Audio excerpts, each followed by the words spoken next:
Hello दोस्तों, मैं राहुल गुप्ता आपके अपने चैनल स्पेशल गुरु में आप सभी का स्वागत करता हूं। दोस्तों आज के इस वीडियो लेक्चर में सीखेंगे लेखांकन की परिभाषाएं। इसमें सीखेंगे राजस्व यानी रेवेन्यू, आय यानी इनकम, छूट यानी डिस्काउंट, पूंजी यानी कैपिटल, आहरण, ड्राइंग, प्रमाणक, वाउचर, बैड डेब्ट्स, डूबत। राजस्व यानी राजस्व यानी रेवेन्यू। तो रेवेन्यू से आशय ऐसी राशि से है जो माल अथवा सेवाओं के विक्रय से नियमित रूप से प्राप्त होती है। साथ ही व्यवसाय के दिन प्रतिदिन के क्रियाकलापों से प्राप्त होने वाली राशियां जैसे किराया, ब्याज, कमीशन, डिस्काउंट आदि भी रेवेन्यू कहलाते हैं। ठीक है। आगे है आय यानी इनकम। एक व्यक्ति या संगठन की आय अर्थात इनकम वह धन होता है जो वे कमाते हैं या प्राप्त होता है। वैसे आय एक व्यापक शब्द है। इसमें लाभ भी शामिल रहता है यानी प्रॉफिट भी शामिल रहता है। आय भी दो प्रकार की होती है। पहला प्रत्यक्ष यानी डायरेक्ट। इसके अंतर्गत ऐसे सभी प्राप्तियां आती है जो हमारे मुख्य रूप से प्राप्त होती है। दूसरा अप्रत्यक्ष आय यानी इनडायरेक्ट इनकम। मुख्य व्यवसाय के अलावा जो भी इनकम होती है वह अप्रत्यक्ष इनकम होती है। जैसे मान लीजिए आप ट्रक चलाते हैं। ठीक है। आपको तो इधर से आपको पैसा तो मिलेगा ही, मंथली सैलरी तो आपको मिलेगा ही। और आपको मंथली सैलरी के साथ साथ जो आप वहां से माल वापस लाएं उसको जो भाड़ा मिला वो आपका क्या होगा, इनडायरेक्ट इनकम। और डायरेक्ट इनकम वो होता है जैसे सैलरी। ठीक है।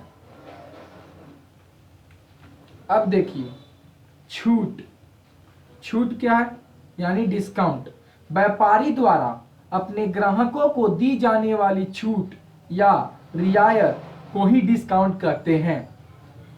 जब हम किसी से डिस्काउंट प्राप्त होता है तो उसे डिस्काउंट रिसीव्ड कहते हैं, अथवा जब हम किसी को डिस्काउंट देते हैं तो उसे डिस्काउंट पेड, डिस्काउंट अलाउड या डिस्काउंट गिवन कहा जाता है। यह डिस्काउंट दो प्रकार से होती है, व्यापारिक छूट और नगद छूट। व्यापारिक छूट यानी ट्रेड डिस्काउंट।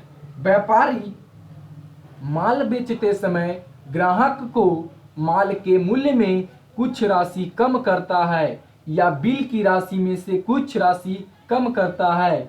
इस तरह की छूट को बिल में ही कम कर दिया जाता है। इसे ट्रेड डिस्काउंट कहा जाता है। प्रायः यह छूट ग्राहकों को अधिक माल खरीदने के लिए प्रेरित करने के लिए दी जाती है। नगद छूट। दोस्तों डिस्काउंट का मतलब बट्टा भी होता है, तो नगद छूट यानी कैश डिस्काउंट, नगद बट्टा कैश डिस्काउंट कह सकते हैं। व्यापारिक चलन के अनुसार प्रत्येक ग्राहक को एक निश्चित अवधि में भुगतान करने की सुविधा प्रदान की जाती है। अगर ग्राहक निश्चित अवधि के पहले भुगतान कर दे तो उसे कुछ छूट दी जाती है जिसे कैश डिस्काउंट अर्थात शॉर्ट में सीडी भी कहा जाता है। प्रायः डिस्काउंट प्रतिशत में के रूप में होता है, जैसे 2% कैश डिस्काउंट, 3% कैश डिस्काउंट इत्यादि। कैश डिस्काउंट के लालच में ग्राहक शीघ्र से शीघ्र भुगतान करने के लिए प्रोत्साहित होता है। अगला है पूंजी यानी कैपिटल। वह राशि जो बिजनेस के शुरुआत में लगाई जाती है, किसके द्वारा, मालिक के द्वारा लगाई जाती है, उसे पूंजी कहते हैं। जो मालिक के द्वारा पैसा लगाया जाता है बिजनेस में, इन्वेस्ट जो पैसा करते हैं मालिक जो करता है बिजनेस को, स्टार्ट करने में, उसे हम लोग पूंजी कहते हैं। ठीक है, शॉर्ट। अगला है आहरण यानी ड्राइंग। व्यापार के मालिक घरेलू या अपने प्रयोग हेतु, अपने घरेलू प्रयोग या अपने प्रयोग हेतु बिजनेस से कोई पैसा या सामान निकालता है तो उसे ड्राइंग कहेंगे, उसे ड्राइंग कहते हैं। अगला है प्रमाणक यानी भाउचर। भाउचर एक दस्तावेज होता है जो किसी वित्तीय ट्रांजैक्शन का विवरण होता है। मैनुअल एंट्री में इसे जर्नल एंट्री भी कहते हैं।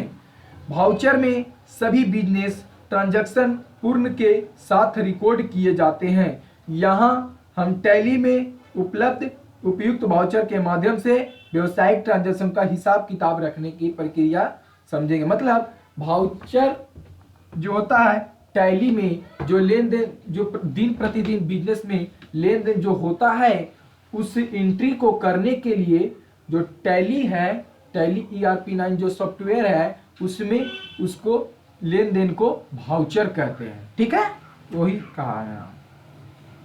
अब अगला है देखिए डूबत ऋण, बैड डेब्ट्स।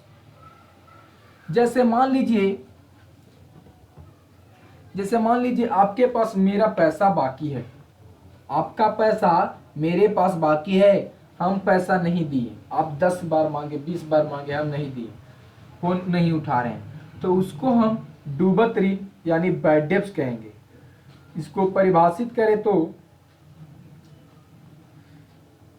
ऐसे कर सकते हैं, ऐसा ऋण जो चुका नहीं होता। मतलब ऐसा ऋण मतलब फंसा हुआ कर्ज, शॉर्ट में मान लीजिए। अर्थात किसी कंपनी या व्यक्ति को इसे चुकाना होता है लेकिन वह किसी कारण वह चुका नहीं पाता। ठीक ना, वह चुका नहीं पाता, अर्थात यह वह ऋण होता है जिन्हें वसूला जाएगा या नहीं, इसके बारे में शंका होती है, उसे बैड डेब्ट्स कहते हैं। और इसी से रिलेटेड एक होता है बैड डेब्ट्स रिकवर्ड या फिर उसे डाउटफुल डेब्ट्स कहते हैं। जैसे मान लीजिए आपके पास मेरा पैसा बाकी है और आप पैसा देंगे कि ना देंगे, मेरा बिजनेस का जो क्लोजिंग डेट है, वो फिनेंशियल ईयर खत्म होने वाला, आप देंगे कि नहीं देंगे, हम कॉल कर रहे हैं, आप उठा भी नहीं रहे और आप दे देते हैं, तो उसे बैड डेब्ट्स रिकवर्ड कहते हैं। ठीक है, उसे अगले साल दे देते हैं तो उसे बैड डेब्ट्स रिकवर्ड या डाउटफुल डेब्ट्स कहते हैं। तो दोस्तों आज के लिए बस इतना ही। तो अगर आप मेरे चैनल को सब्सक्राइब नहीं किए हैं तो सब्सक्राइब कर लें और बगल वाले बेल आइकन को प्रेस कर दें। अगर वीडियो अच्छी लगी हो तो लाइक कर दें और अधिक से अधिक इस वीडियो को शेयर करें दोस्तों। ठीक है, तो thanks for watching this video.